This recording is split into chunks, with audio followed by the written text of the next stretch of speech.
Live from New Delhi, you're watching DD India News Hour, India's voice to the world. I'm Siddharth Bharadwaj. Coming up in the next hour. Venezuela's Supreme Court orders Vice President Delcy Rodriguez become interim president after Nicolas Maduro's wife captured by the United States. India expresses concern over recent development in Venezuela, calls upon all concerned to address issues peacefully through dialogue and ensuring peace and stability of the region. Reactions also pour in from leaders around the world after US conducts strikes in Venezuela and captures Nicolas Maduro. Japan strongly condemns North Korea's latest missile launch towards the sea off its east coast, terms it as violation of relevant UN Security Council resolutions. Prime Minister Narendra Modi virtually inaugurates 72nd edition of National Volleyball Tournament in Varanasi, says sports reforms like National Sports Governance Act and Khelo Bharat Policy 2025 are transforming the sports ecosystem in India.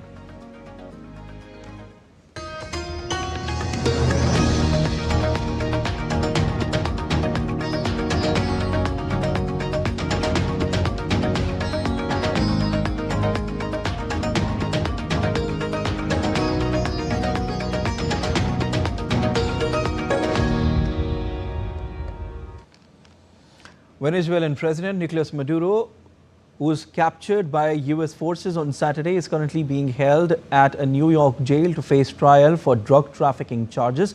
The White House posted video on social media platform X of Maduro, handcuffed, escorted by federal agents through a US Drug Enforcement Administration facility in New York.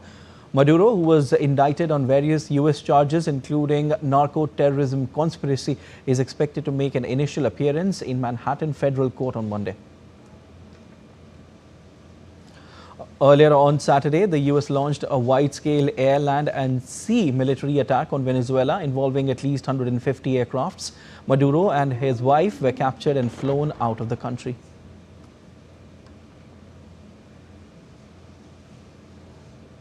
Venezuela's Supreme Court ordered that Vice President Delcy Rodriguez will assume the role of acting president of the country in the absence of Nicolas Maduro. The ruling added that the court will debate the matter in order to determine the applicable legal framework to guarantee the continuity of the state, the administration of government and the defense of sovereignty in the face of the forced absence of the President of the Republic. Meanwhile, Rodriguez, in a live address, insisted that the government was ready to defend the natural resources of the country. Her comments came after US President Donald Trump said Washington intends to run the Caribbean nation and tap its huge oil reserves.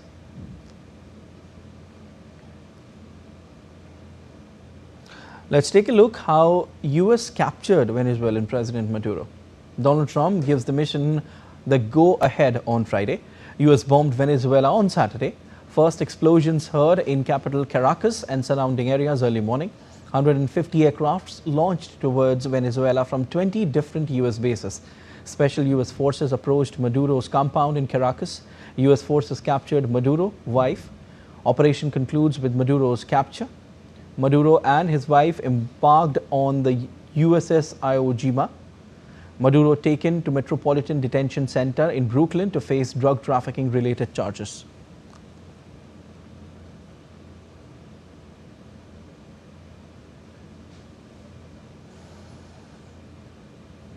India has expressed concern over the recent development in Venezuela and said it is closely monitoring the evolving situation there. India's External Affairs Ministry, in a statement, said that recent developments in Venezuela are a matter of deep concern. The statement further reads that India reaffirms its support to the well-being and safety of the people of Venezuela and call upon all concerned to address issues peacefully through dialogue, ensuring peace and stability of the region. The Embassy of India in Caracas is in contact with members of the Indian community and will continue to provide all possible assistance.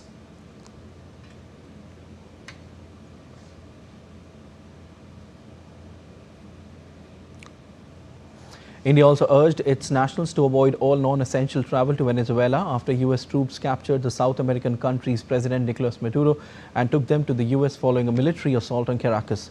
As per the advisory, all Indians currently in Venezuela were advised to exercise extreme caution, restrict their movements and remain in contact with the Indian embassy in Caracas through the email ID or the emergency phone number as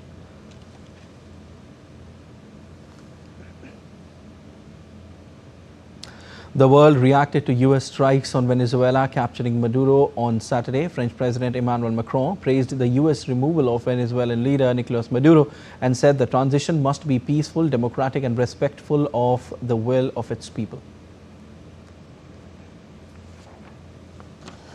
German Chancellor Friedrich Merz calls legal assessment of US strikes on Venezuela complex.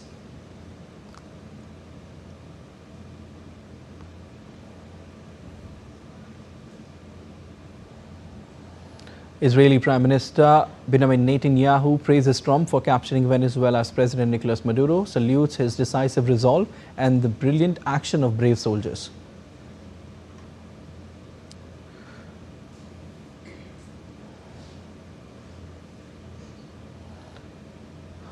While China criticized interference of US in Venezuela crisis, according to Chinese Foreign Ministry statement, China is deeply shocked and strongly condemns the use of force by the US against a sovereign country and the use of force against the president of a country. Russia also condemns US strikes against Venezuela and calls for peace and resolution through dialogue.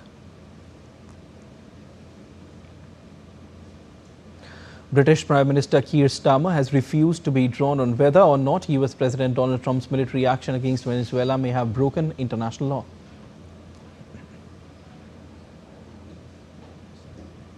To speak to President Trump, I want to speak to allies.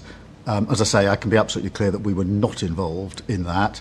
And as you know, I always say and believe we should all uphold international law. And the United Nations on Saturday expressed deep alarm over the United States military action in Venezuela, warning it sets a dangerous precedent. The UN Secretary General said the escalation raises serious concerns for regional stability and stressed that international law and the UN Charter must be fully respected, urging on Venezuelan actors to pursue inclusive dialogue in line with human rights and the rule of law. The European Union urged restraint, with Foreign Policy Chief Kaja Kallas saying the bloc is closely monitoring the situation and reiterating that international law must be respected. The United Nations Security Council is due to meet on Monday after the US attacked Venezuela and deposed its long-serving President Nicolas Maduro. The UN Security Council has met twice in October and December over the escalating tensions between the United States and Venezuela.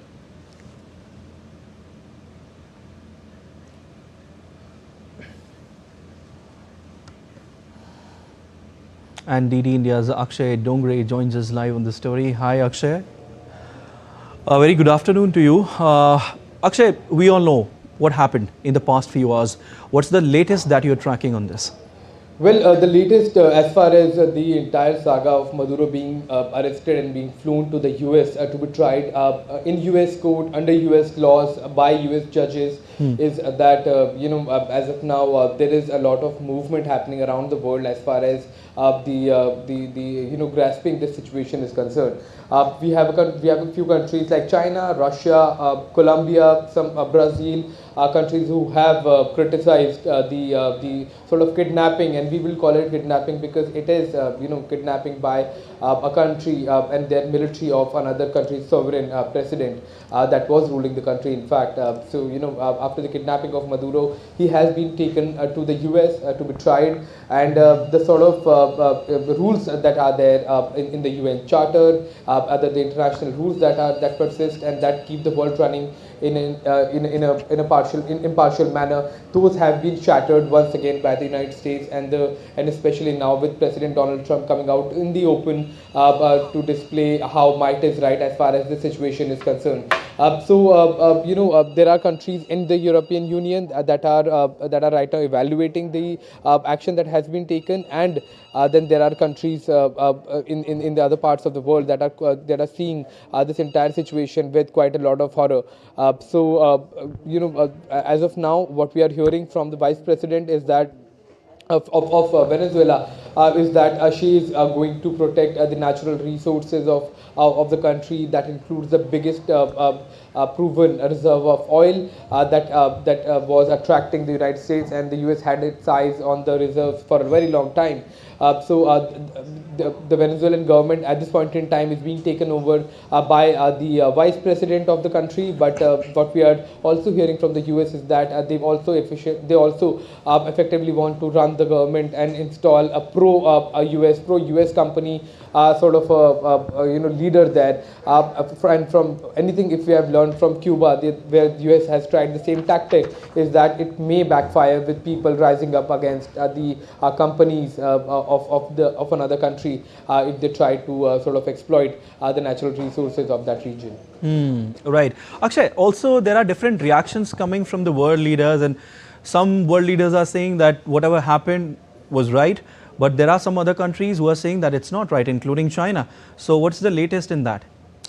Well, if you look at, there will obviously be, claims that, or rather support to the US. Some countries like Israel are clearly standing in support of the action that was taken, but that also has to include, it is not happening in vacuum. You also have to take into account that Venezuela is a country that supported Iran, that supported Hamas, and supported the Palestinian state solution as well. So Israel already had a strained relation with Venezuela. So anything that has happened against Maduro is going to be welcomed by Israel. Other countries that are most important to watch are the European countries, because they are allies of the US, they are part of NATO, but also they are trying to act against Russia for trying to invade Ukrainian territory. But now they are in a jeopardy, they are in a dilemma situation, because they are fighting Russia on one hand, and the other hand they have to justify similar kind of or even worse kind of actions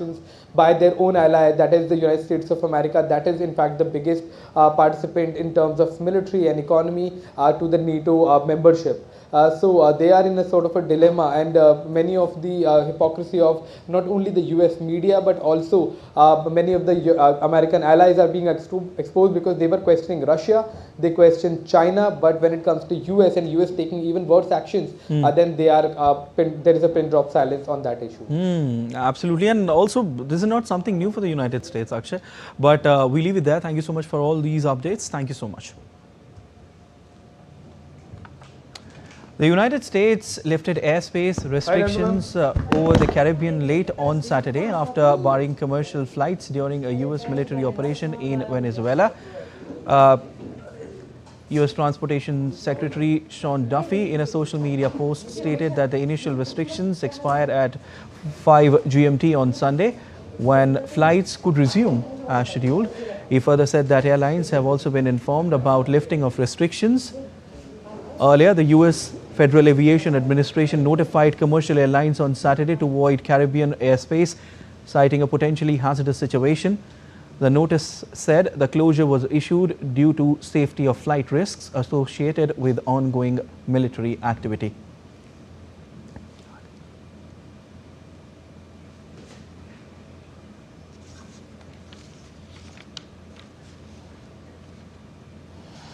All right, and Yashvardhan Sinha, who is a former Indian ambassador to Venezuela, is joining us on this story. Hello, sir. A very warm welcome to DD India News. To begin with, sir, I want to ask that till when were you there in Venezuela? I was there from 2007 to 2009, when President Chavez was the president and Mr. Nicolas Maduro was the foreign minister. Okay. How do you analyze the equation with of Venezuela with the United States when you were there? How do you assess that situation during that time?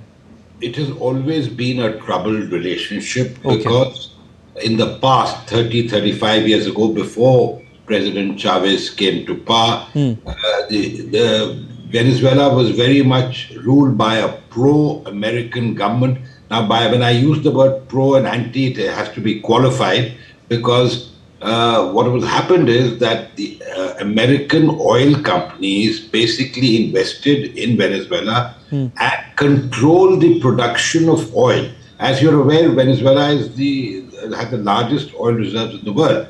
So what President Chavez did, because President Chavez was elected on a mandate, on a socialist mandate, because Venezuela, the have-nots were very poor and the few haves controlled the economy. And American companies had invested, American companies sold oil, and the national oil company of Venezuela, PDVSA, was basically controlled by these companies. And what President Chavez did was he nationalized PDVSA, which is the national oil company of Venezuela. And that led to friction, naturally. And a lot of the American companies, not all, but a large number of American and European companies, oil companies that were there, they left. And as a result, the infrastructure, there were the maintenance, etc., because then sanctions kicked in after some time. And Venezuela, despite having the largest oil reserves, was not able to produce enough oil to export. So as a result, obviously the Americans were unhappy with socialist form of government under Chavez, but Chavez was very charismatic. It was very difficult. And they did try to remove Chavez in a coup. That didn't succeed. So it's only after that Chavez passed away, I think it was 2013, if I'm not mistaken, and President Maduro assumed. But President Maduro obviously doesn't have the sort of charisma that Chavez had. And we know what happened in the last elections in 2024, when obviously it was stolen from the opposition candidate, because he had won handsomely, and the results manipulated, and Maduro declared victor. So it's a full cycle you can see the full cycle taking place, with Chavez coming in the 90s, and then now Maduro, his chosen successor, being removed in the manner that he was. For a lack of a better word, he was abducted, kidnapped, rendition, whatever term you use. The fact that he was removed forcibly from not only from office, but from his own country. Okay. Ambassador, I want to ask you one simple question. That can the operation of such scale take place without the support of people from within the country? So, you see, the CIA was operating in Venezuela. They had the green signal. President Trump had authorized that. So there was covert action happening. Now, when covert action happens, covert action is supported obviously by people on the ground. And I don't know, but I won't be surprised if someone higher up, or not just one person, but more than one person close to Maduro was on the payroll of the Americans, because such a precise attack and intelligence, etc., to get such precise intelligence, I presume President Maduro was not I know the Miraflores Palace, the presidential palace, he was not there. He was in a military facility under heavy guard. But obviously the Americans knew. Now, whether it was technical intelligence, and I doubt whether it would be technical intelligence only, technical intelligence certainly, but supplemented by human int from the ground, on the ground. So all that we don't know really, we can only speculate. But the fact of the matter is that the suddenness of the attack, as it caught people unaware, and I think though the Americans had put enough pressure, they had a naval armada in the Caribbean Sea backed by the largest aircraft carrier. So I think the removal of, or regime change or removal of Maduro was inevitable. But how it happened, and the particular evening, night rather, when it happened early hours of the morning, is something obviously that nobody could predict, and certainly not Maduro, because his military seems to have been caught napping. They were neutralized, their radars and whatever else they had. Yeah, and a lot of credit also goes to the technology which America has. The Aegis radar system, you have the the technology which America currently has. I mean, it's the best in the world. Sir, I want to ask you that you just mentioned a word, regime change. We all know what was in the mind of Donald Trump since the time he took over as the president of the United States. Since its first term, Venezuela was on his agenda. Now, I want to ask you, sir, that why is Trump looking at a regime change in a country which doesn't even pose serious security challenges to the United States of America? What is there behind? What is Trump thinking? What is the strategy which the America is following right now? Well, I think all I can do is to point you towards President Trump's press conference or briefing last night. And it was very clear what the agenda was. And I had said it on another channel, and if I can paraphrase in Americanese, if I can put it that way, American English, it's the oil, stupid. They're after the oil. It's very, very clear, because President Trump has also said that he wants that the US will run the country. So is it just oil, sir? Is it just oil? Because they also have vast reserves of liquid gold. It could be liquid gold, but oil is the gold that they need. And all the refineries, not all, but a large number of refineries in southern United States, in Louisiana, in Texas, were geared traditionally to processing heavy crude from Venezuela. 50% or even more of Venezuela's oil, even when I was there, even during Chavez's time, used to go to the United States. So I think oil was obviously the first motive. There may be others.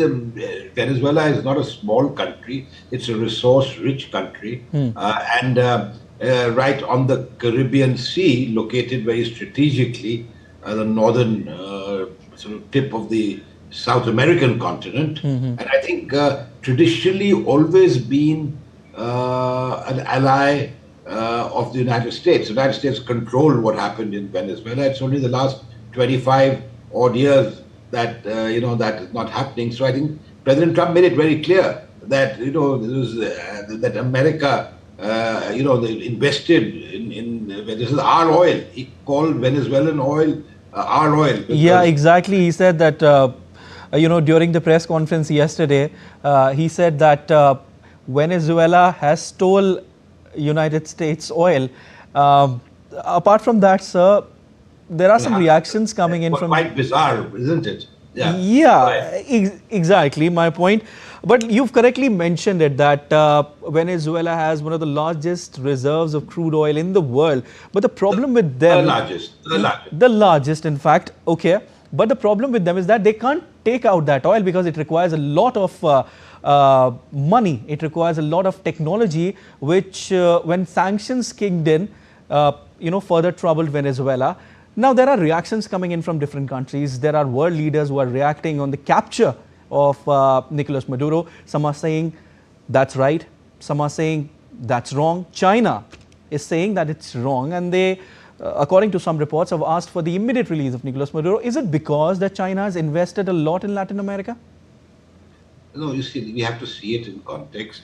A large number of countries, particularly China and even India, was buying Venezuelan crude. When I was posted in Venezuela, Reliance was buying almost 150,000 barrels a day. Okay. 2007, 2008. The former SR group, the Ruyas, they were buying. Now, in India, one, the distance, and the other, our refineries, particularly in the public sector, the PSUs, are not geared to refining heavy crude. Or at that time, they weren't. So it was the private players like Reliance, which has a huge, the world's biggest refinery in Jamnagar, can refine it, and they were refining it. And I think OVL invested in the Orinoco Belt. The first oil field that OVL got was in 2008, 2007, 2008. It was the San Cristobal. And then after that, they got a much larger oil field, which ExxonMobil had vacated. And of course, they partnered with some other, I think the Petro Brazil and Repsol of Spain, if I remember correctly. And they got the Carabobo oil field. Now, you talked about, investing in technology. It's not that Venezuela didn't have the technology. They certainly, okay, they may have got it from the Americans. Okay. But the fact is that the oil is Venezuelan. It's extracted in Venezuela. Right. And their national oil company was fully capable of extracting and selling that oil. Okay. However, under sanctions, obviously the maintenance of those facilities suffered, and their output as well as their exports decreased drastically. And that is why they were in such a dire economic situation. Right. You've mentioned one point that when I asked you that what's the actual reason of capturing Nicolas Maduro, you said President Trump is after Venezuela's oil. That's one point, and I'm agreeing to it. The second point is that, is there some sort of insecurity as well with the United States as far as their exports of oil and gas are concerned to the global world? Not really, because you see the US itself is a major producer of oil. And the shale oil that they produce is not heavy. So the refineries which are geared to refining heavy crude would find it difficult to refine shale oil. Plus, the US is exporting also. So the US is a major player in terms of producing and exporting oil. However, they want to reduce their reliance on, say, the West, on the Gulf, the Arabian Persian Gulf countries. And what better way than to, right on your neighborhood, you have a country which has the reserves of 303 billion barrels. Why not use that oil, which they traditionally did use? And even under Chavez, as I said, they were buying oil from Venezuela, but their production, the output in Venezuela reduced because of sanctions. So I think it's not, and the other reason which they mention is drug trafficking, narco-terrorism. Now, these things will obviously be judged by a court of law in New York. However, one thing is quite clear, that Mexico and Colombia, because Venezuela doesn't produce much fentanyl, so it's actually the route is through Mexico and at Colombia, not really Venezuela. But we will have to wait and see what evidence the prosecution produces in terms of Maduro and his wife Celia Flores involvement in narco-terrorism and drug trafficking. Definitely. Sir, I think whatever you just said, the United States has not been able to provide any evidence of the fact that Venezuela, transfers drug to the United States. There is no concrete proof as of now, as far as I believe. But sir, what do you think about the 1823 Monroe doctrines, which President Trump said it as Monroe doctrines now? He has mentioned in his address also yesterday in his presser. See, the Monroe doctrine was basically a reiteration of exceptionalism. It seems like it has become an essential. President Trump is now making the Monroe doctrine as the essential part of America's foreign policy, isn't it? Again, he's gone beyond. He's termed it Monroe. Yeah, exactly what I said. Exactly what I said. This is gunboat diplomacy of a bygone era, where you could invade Grenada or topple a government in Chile. The Latin America has been exposed to this sort of action traditionally by the United States. So I think the United States views that whole area as their sphere of influence. They call it the Western Hemisphere, but it's the Americas basically. And if you remember, when the Soviets had tried to put missiles in Cuba, you had the missile crisis in the early 60s when President Kennedy was the president. So this time around, I think there was no such crisis. There were no missiles pointing at the United States. There was no threat as such in terms of military threat from any of these countries. However, I think the President Trump has decided that there was enough provocation in terms of what he termed narco-terrorism and drug trafficking. And of course, also the elections that he supposedly stole from the opposition candidate, Maduro. So all that combined and resulted in them deciding to go in. But I would like to go back to what I said earlier. It is the oil. That is the main reason. Okay, the oil, which is the gold there in Venezuela. All right, sir. Thank you so much for joining in on DT India News. Thank you so much. It was a wonderful having conversation with you. And we are heading for a short break. You stay tuned to DT India.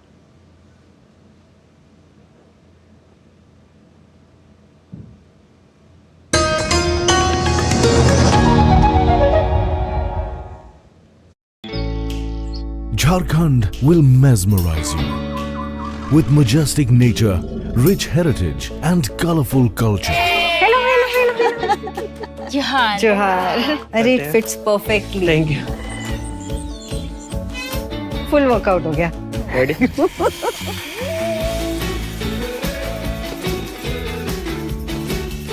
Postcards from Jharkhand on National Geographic. And you're watching DD India News Hour. I'm Siddharth Bharadwaj, and let's have a quick recap of the headlines. Venezuela Supreme Court orders Vice President Delcy Rodriguez become interim president after Nicolas Maduro, wife captured by US.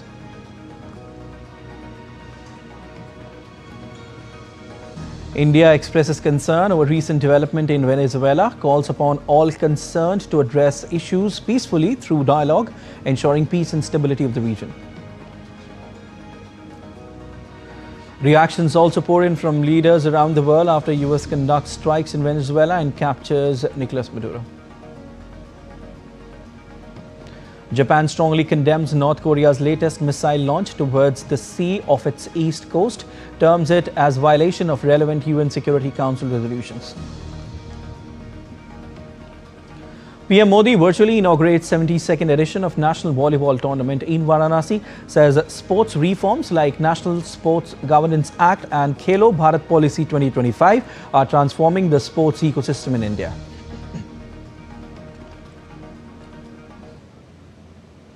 North Korea has fired a ballistic missile towards the sea off its east coast, South Korea's Joint Chiefs of Staff said in a statement on Sunday.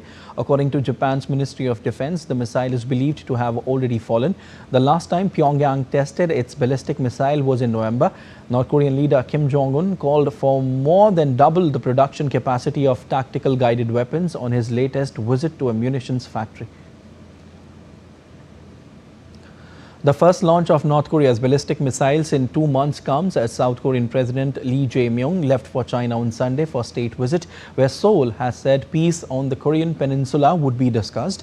In recent weeks, Kim has made a series of visits to factories that build weapons as well as to a nuclear-powered submarine and has overseen missile tests ahead of next year's 9th Party Congress of the Workers' Party, convened to set out major policy goals.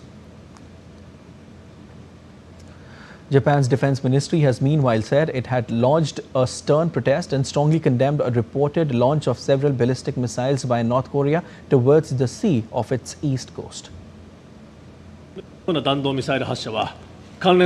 Such ballistic missile launches violate relevant UN security resolution and constitute a serious issue concerning the safety of our citizens. Japan has lodged a stern protest and strongly condemned North Korea missile launch through the embassy route in Beijing.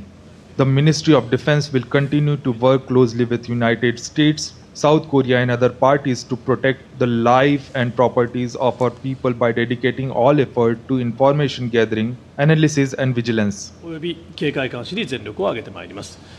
Britain's and France's air forces conducted a joint operation on Saturday evening to bomb a suspected underground arms cache previously used by the Islamic State group in Syria.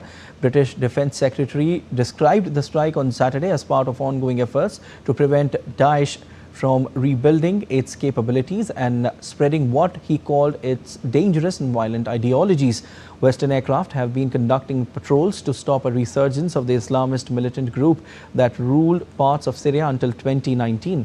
Britain said intelligence analysis identified an underground facility believed to be used to store weapons and explosives in mountains of the Palmyra. Britain said the area was devoid of any civilian habitation before the attack and that its aircraft had returned safely. Britain said it used Typhoon FGR-4 combat jets to bomb the target, supported by a Voyager refueling tanker. In a latest update in Ukraine-Russia conflict, security advisors from Ukraine's top allies met in Kiev on Saturday for talks on a US-brokered plan to end the conflict with Russia, days after Kiev announced a deal was 90% ready. Officials from 15 countries, including Britain, France and Germany, as well as representatives from NATO and the European Union, joined the meeting, with the US delegation Steve Witkoff joined via video link. Speaking at a press conference on Saturday, Ukrainian President Volodymyr Zelensky said that if diplomacy to end the conflict failed, his country would continue to defend itself. We want to end the war. You can see the diplomacy today. We are pursuing it. Understand that we are very close to a result, but at some point, if Russia blocks all of this, and as I said, it depends on our partners. If our partners do not compel Russia to stop the war, there will be another path to defend ourselves. And at that moment, fresh forces will be needed. That is why I will proceed with a parallel reboot of all structures, just in case. Following the meeting, President Zelensky said security guarantees and reconstruction will be central talks in Europe as Ukrainian and allied military representatives prepare to meet in Paris.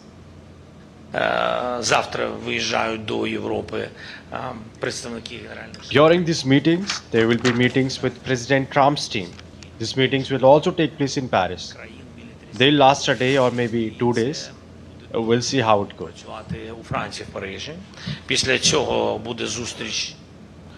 Moving on, southern Indian state of Andhra Pradesh's aviation ambitions take a major leap forward. The upcoming Bhogapuram International Airport has successfully conducted its validation flight, marking a crucial step towards operational readiness. DD India's Tapas Bhattacharya with this exclusive report from Bhogapuram Airport in Andhra Pradesh. Taking a decisive step towards operational readiness, GMR Visakhapatnam International Airport Limited has successfully conducted a validation flight at the upcoming Bhogapuram Airport in Andhra Pradesh. The milestone validation flight, operated by an Air India aircraft, marks a major breakthrough in the journey of the state's new Greenfield International Airport.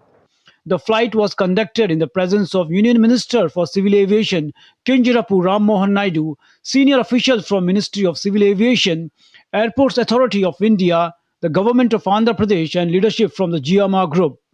India is no longer seen as a strong domestic aviation market, but as a global aviation market. That is the vision our Prime Minister has set for us today, and we are going in the right path. And the number of airports that we are launching, every 45 to 50 days we are having one airport launch. Either it's a new airport or it is an airport where we have expanded the capacity. And in the last 18 months itself, we have done many. And the most prestigious of them has been the Navi Mumbai Airport, which has also been pending for long decades. We have completed that. And very soon we are going to open the Noida Jewar Airport also, which is on the verge of completion. And very soon we are going to see the Bhogapuram also launching its operations. So you are seeing how, with a vision to look into the future, we are creating the airports today. The successful operation validates critical airside infrastructure, including the runway, navigational aids, operational systems, in the line with DGCA regulatory requirements. Speaking on the occasion, the Civil Aviation Minister said Bhogapuram Airport will emerge as a powerful growth engine, strengthening connectivity, boosting trade and tourism, generating large-scale employment. He added that Visakhapatnam is poised to become the economical capital of the East. Gateway of the East. This is a vision our Chandrababu Naidu Garu has for this city. And you would see that in the last 18 months, the way Vizag has been projected internationally, and one biggest example that I want to put here is the $15 billion investment that Google is making. Google has always been situated in the Silicon Valley, and the first investment of this sort they are making outside of Silicon Valley. Not even in the United States, not even in the Americas or the cross-Atlantic. They have come all the way to India, they have come all the way to Andhra, they have come all the way to Visakhapatnam. So the idea of saying Gateway of the East, already people are supporting that idea and people are coming. Developed under the PPP model on a DB FOT basis, that is design, build, finance, operate and transfer, The airport will initially handle 6 million passengers annually and expand in phases. The project also includes an aerotopolis, an aviation hub, and a state-of-the-art cargo terminal, positioning Bhogapuram Airport as a future-ready aviation gateway for Andhra Pradesh. Tapas Bhattacharya's report for DD India. Civil Aviation Minister Ram Mohan Naidu has said that the DGCA's Special Committee report on Indigo is currently under review and actions based on its findings will be announced soon. DD India's Tapas Bhattacharya brings us this exclusive interview from Bhogapuram Airport. Joining me is Minister of Civil Aviation. Sir, it's a huge moment for you personally also. Bhogapuram truly becoming an international airport soon. Yes, I come from this area, so it is very, very personal for me. And this has been a dream of the people here for a long time.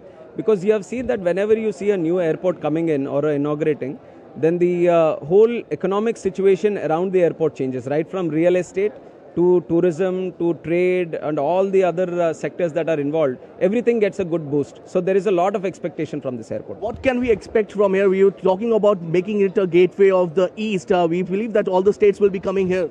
Well, this is an airport which is connected to the city of Visakhapatnam, which is already making news internationally with the coming of Google, which is making $15 billion investment here, creating a data center, AI, and then we have Cognizant, we have TCS, Infosys, and many other international organizations who are preferring to come to Visakhapatnam looking into the future.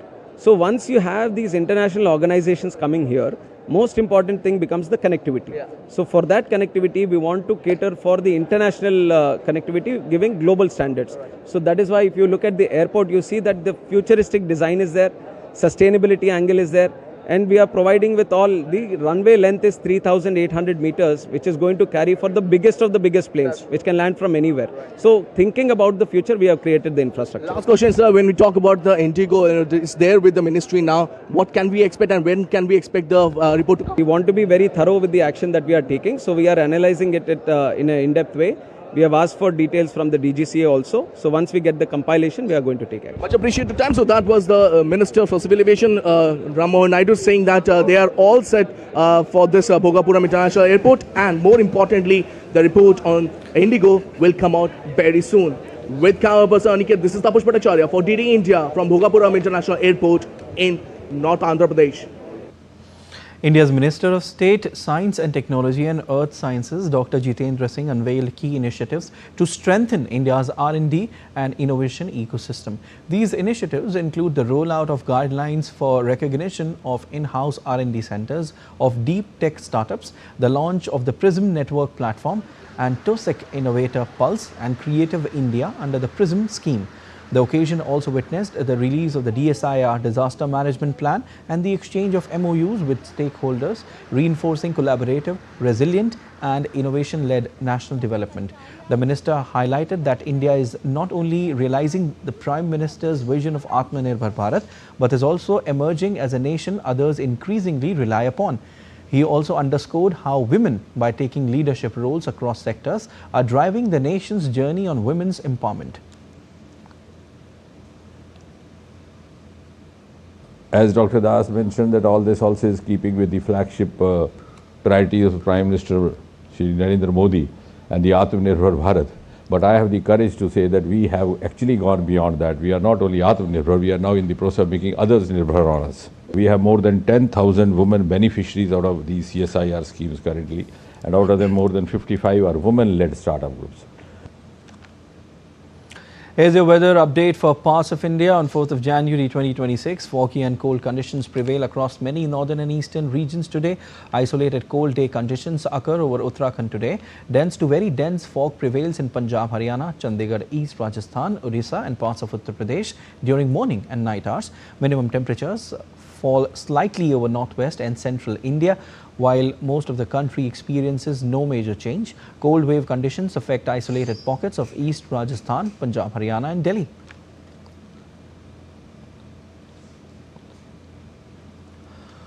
Meanwhile, fresh snowfall has been reported from Bhalesa and Baderwa valleys in Doda district as well as Sonmarg in Ganderbal. bringing wintry conditions to higher reaches of Jammu and Kashmir. Meanwhile, a cold wave continues to grip Srinagar, with temperatures remaining well below normal.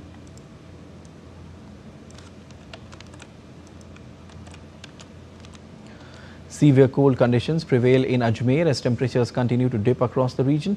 To stay warm, residents are gathering around bonfires during early morning and night hours.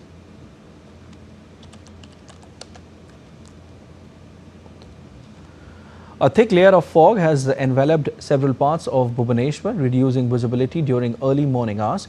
Residents and commuters are advised to remain cautious while travelling amid the foggy conditions.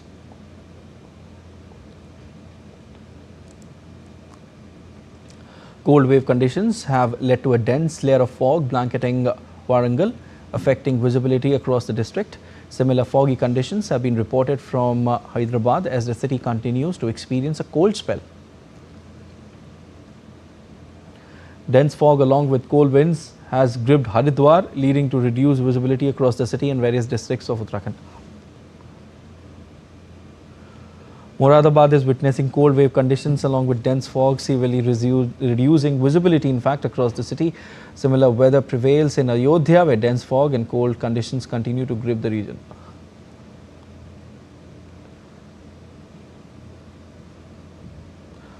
Gwalior has witnessed a change in weather as fog accompanied by light rain reduced visibility. Commuters are advised to exercise caution while travelling amid the damp and foggy conditions. Preparations are underway in Gujarat for Uttarayan, the kite festival that marks the end of winter. In Ahmedabad, artisans are busy making kite strings, including one family that has carried on the tradition for 3 generations. There's more in this report. These artisans, meticulously giving the finishing touches to kite strings, herald the beginning of preparations for Uttarayan, the Hindu festival that traditionally marks the end of winter and onset of longer days.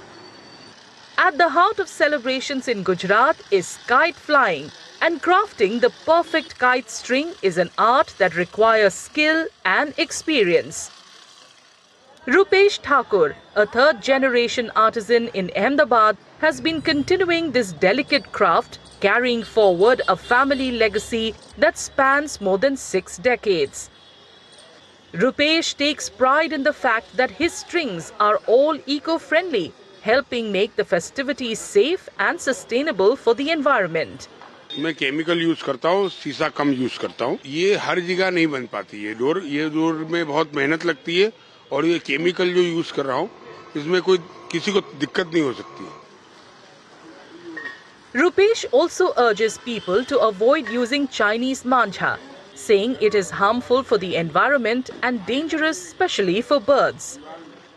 मैं हाथ जोड़ के विनती करता हूँ कि कोई भी चाइनीज डोरी चढ़ाए ही नहीं। चाइनीज डोरी में बहुत तकलीफ होती है, सबको, पक्षियों को भी होती है, और ये कॉटन डोरी है, कॉटन डोरी में कुछ भी किसी को तकलीफ नहीं होती, ये तुरंत टूट जाती है। Over the years, Rupesh has built a loyal customer base. Rupesh भाई के पास मैं आ रहा हूँ करीबन 9 से 10 साल हो गए। 65 years से यहाँ पे हैं, इनके दादाजी आ गए थे। So this is third generation जो वो ये काम कर रहे हैं, जो मांझे का जो घिसाई होती है, ये बहुत ही बढ़िया करते हैं। इको फ्रेंडली मांझे के फायदे ये होते हैं कि आपको हेल्पफुल होता है और आपके लिए, आपकी उंगलियों के लिए वो क्या बोले, ज्यादा कटती नहीं आपकी उंगलियां। This year, during Uttarayan on January 14th, the skies over Ahmedabad will be filled with colourful kites, many flying on strings made by artisans like Rupesh. And we are heading for a short break. You stay tuned to D-Day India.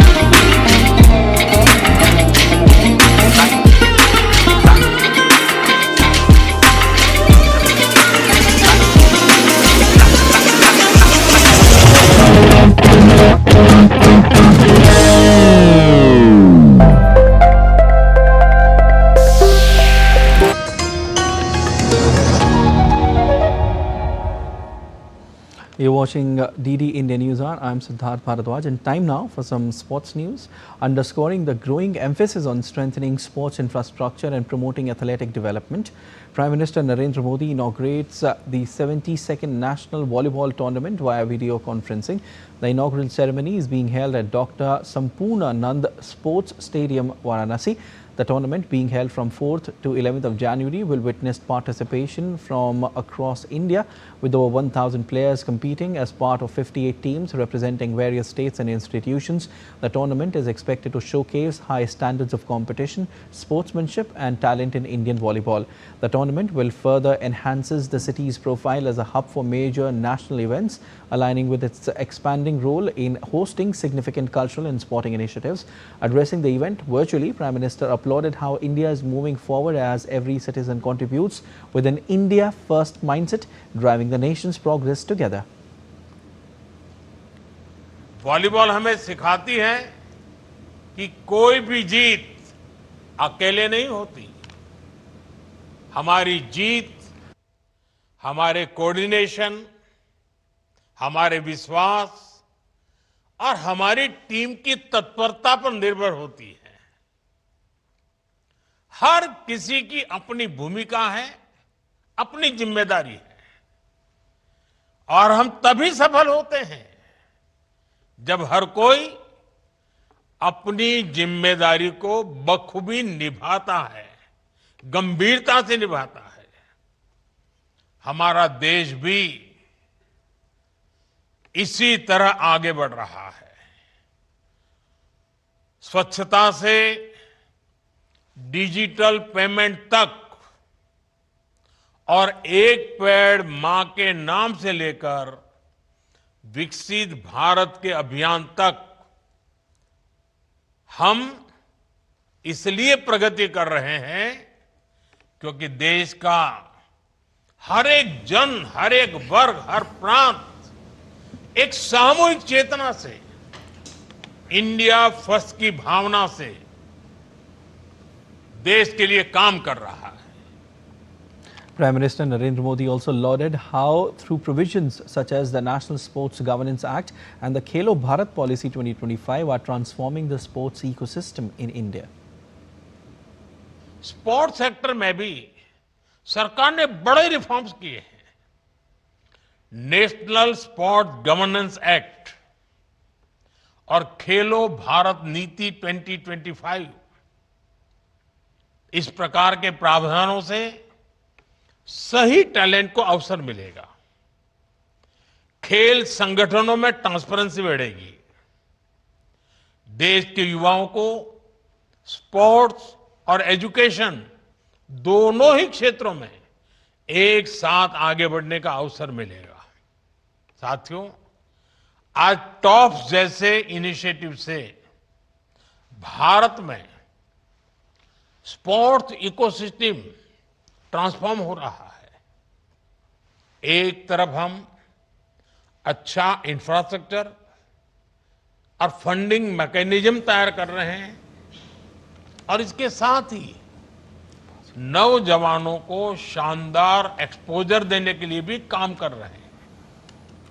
Switzerland's historic city of Basel was in the spotlight as it hosted the Basel Christmas Chess Festival. The 5-day tournament drew players from across continents and generations and has witnessed strong performances by Indian players in recent years. From Basel, our Swiss correspondent Nidhi had more on this. Basel is a globally recognized powerhouse in the life sciences and pharmaceutical sector, and its unique location at the intersection of 3 countries, Switzerland, France and Germany, makes it a cultural melting pot. But today, the chemistry in the air is purely intellectual. The battle of minds is underway at the Basel Christmas Chess Festival. Basel has a rich chess tradition, and until recently, grandmasters from Switzerland, Russia and Azerbaijan were dominating the 64 squares. But now, the tide has turned. In 2019, international master CRG Krishna won in the master category. This was followed by another success in 2023 by Grandmaster Vignesh NR. Last year, Balaguru Vinod Kumar won in the expert category, signaling India's growing dominance in the European Open circuit. There is no age bar at this tournament. The youngest competitor is just 8 years old, while the oldest is 78. This year, the Basel Christmas Chess Festival brings together players from 28 nationalities, underlining its truly global appeal. Es gibt einige Zugverspätungen aus Frankreich. Mehrere Spieler haben uns geschrieben. Hi, welcome to Basel Xmas Festival. So this festival is a festival that has quite a long tradition now. This is the 26th time the festival is happening, and the tournament is growing over the years. More and more players are coming, higher rated players are coming, and this tournament is one of the only 2 tournaments in Switzerland where you can achieve title norms. So the players who want to become grandmasters, international masters, women grandmasters and women international masters, they will have to score a certain amount of points and play certain opponents which already have the title they want, and then they get their norms here. In the expert category, Jonas Hecht from Germany clinched the first prize, while Indian-born Shivesh Mali finished 4th. First of all, I'm proud to play for Switzerland, since I'm living here more or less since I was born. Training here in Switzerland you can train you can train a lot, but I think in India it's completely different. I feel like the players here are mostly, compared to Indian players, a bit overrated if you see the FIDE point of view, because there are many players who come from India and play tournaments in Switzerland, and they have less rating points, but they perform at a much higher level, and that just shows like that chess is taken even more seriously there in India than here in Switzerland. Of course, everybody knows Kukesh, like he's the current world champ and he's a very great player. And I think from watching him play, especially in the World Championship, I learned a lot about how you have to prepare your games, especially in tournaments where you have a lot of time to prepare for your opponent. India was proudly represented by the young duo Rindhya V and Kirti Sri Reddy. Both girls hold the title of Women FIDE Master and regularly compete in international tournaments. Rindhya won the All India Inter-University Chess Tournament in August. Kirti competed in Spain, Belgium, Latvia and Serbia. She was part of the winning team at the 2025 World Schools Team Championship in Virginia. In Basel, she was tied with Maria Manko from Switzerland for the Best Woman title and added a whopping 80 points to her rating. I studied in Velamal, the group Velamal Nexus is a very big group in Chennai, and many grandmasters have came from that school, and they provide leave, and also I mostly focus on chess, and during my board exam only 3 to 4 months I'll study, and even though academics also we can able to manage. So super grateful for Velamal. I like Vaishali and Divya Deshmukh, both are very attacking and player, and they are inspiring the young generation in India. When I started playing chess, it was not so famous as now. Now everybody is taking up the chess, but when I was starting, it was how will chess look and how it is they will ask so many questions. But now everywhere someone is achieving something, and in India it's very great. With the 2025 chess season coming to a close here in Basel, Switzerland, one thing is very clear. With players like Kirti Sri Reddy traveling across the globe to sharpen their game, the future of Indian chess is in very capable hands. This is Nidhi reporting from Basel for DD India. All right, and that's it in this edition of DD India News Hour. Thank you for watching DD India and stay tuned for more news and updates.